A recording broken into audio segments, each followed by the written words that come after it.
identified unmanned aircraft forced a temporary closure of Danish airports.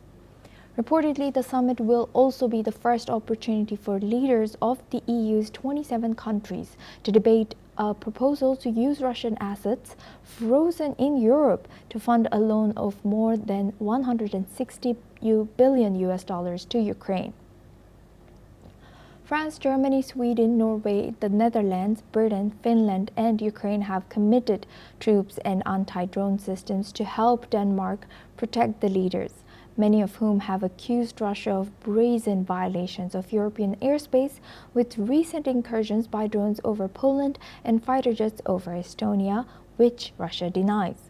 Denmark has stopped short of saying who it believes is responsible for the incidents in its airspace last week, which disrupted air traffic at 6 airports, but Prime Minister Mette Frederiksen has suggested it could be Moscow. Russia has denied responsibility for the drones over Denmark, disputed that its fighter jets entered Estonian airspace, and said it did not intend to send drones into Poland. Now we go back to our guest discussion with Professor Veselin Popovsky. Thank you very much, Professor, for staying with us. Now, looking at this, I think you will also again say, finally, they're doing this. How significant do you think these discussions will be going on in Copenhagen for EU to support Ukraine? Yes, you're right. Finally, the Europeans get together and decided what they should have decided, to establish a wall of protection of any European country, by the way, including Ukraine. I wonder why they don't also offer Ukraine the same protection, the same drone wall, the same no-fly zone. They should. And if they do so, Russia will not be able to violate the airspace of any European country. Obviously, it takes a little bit more technology, a little bit more willingness, a little bit more muscle to do that, but they have all the necessary equipment, but not probably the necessary willingness, yes, to do that. So after, as you correctly said, Russia invaded the airspace of Poland, Romania, Estonia, and Denmark, already 4 invasions. And by the way, all of this qualify as crime of aggression, by the way. The unprovoked violation of airspace is an act of aggression, no less than that. So Russia already did undertake aggression not only against Ukraine, but against 4 other European countries. And that should trigger, finally, as you say, the NATO Article 4 and Article 5, which are about self-defending members against unprovoked attacks.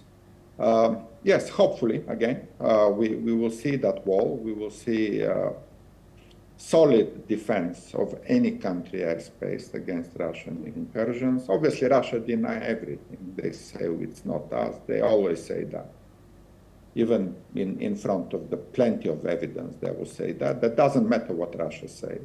It does matter what Europe undertakes to defend its airspace.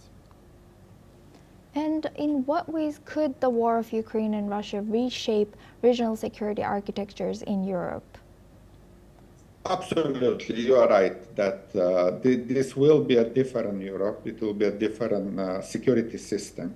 I think Ukraine will be in the middle of that security system. Ukrainian army and experience and knowledge and techniques and know-how are unmatchable. No other NATO member is so experienced in fighting war than Ukrainians. So Ukraine will be in the center of the European defense for many decades, I may say. So the future of European security will be a solid Ukraine center from this experience defense. And in any other instance, if that security is violated, and again, the aggressor could be probably only Russia. In the future, there should be a unified, solid, robust response. Again, things get slowly, unfortunately, because Europe has not expected that to happen after 80 years since the United Nations was created. Europe was a little bit complacent, thinking that everything will be peaceful and cheerful and beautiful. But yes, life is not like that. Life can go back into darkness, and we experienced that with the Russian aggression of Ukraine. So it's a wake-up call for the Ukrainians, for the European security to realize that and to make the necessary planning for the future. Thank you. Professor, how long do you think Europe will take to make significant changes that they need to protect their airspace and protect their sovereignty, protect everything that they have right now, and looking at that they finally started doing this and looking at their own military preparedness? Yes, it will take some time. It's not quick. It will also take a lot of financing. And we see good signs on that. The German parliament already adopted a big decision for the next 5 years to allocate the necessary billions of euro for defense. We see also a good sign that some of the Russian assets that have been frozen, and they will be utilized for the European defense. And that's the right step ahead, kind of borrowing from Russian assets that are in the Western Bank is the right thing to do. Obviously, one day when we have a peace deal, there will be calculations of the losses that Ukraine did suffer. And those losses have to be recompensated with Russian frozen funds in European banks.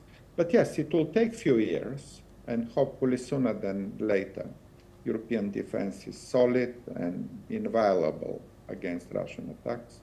But I also hope that the change in regime in Russia, which also I expect to happen even before the European is ready, I hope Putin will not survive further because he loses everything. And as I said, Donald Trump was his last oxygen.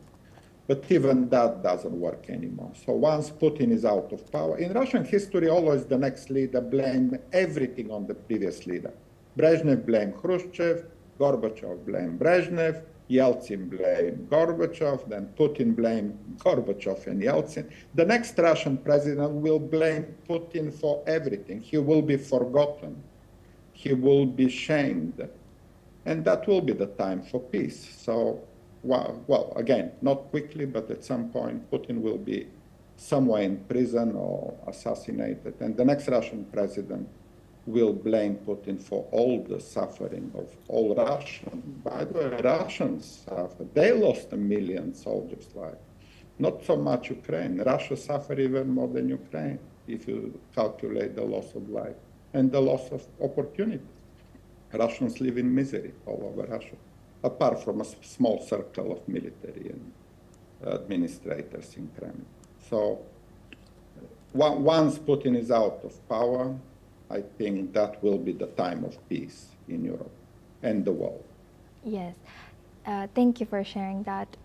Now we stay on this region. Estonia's Prime Minister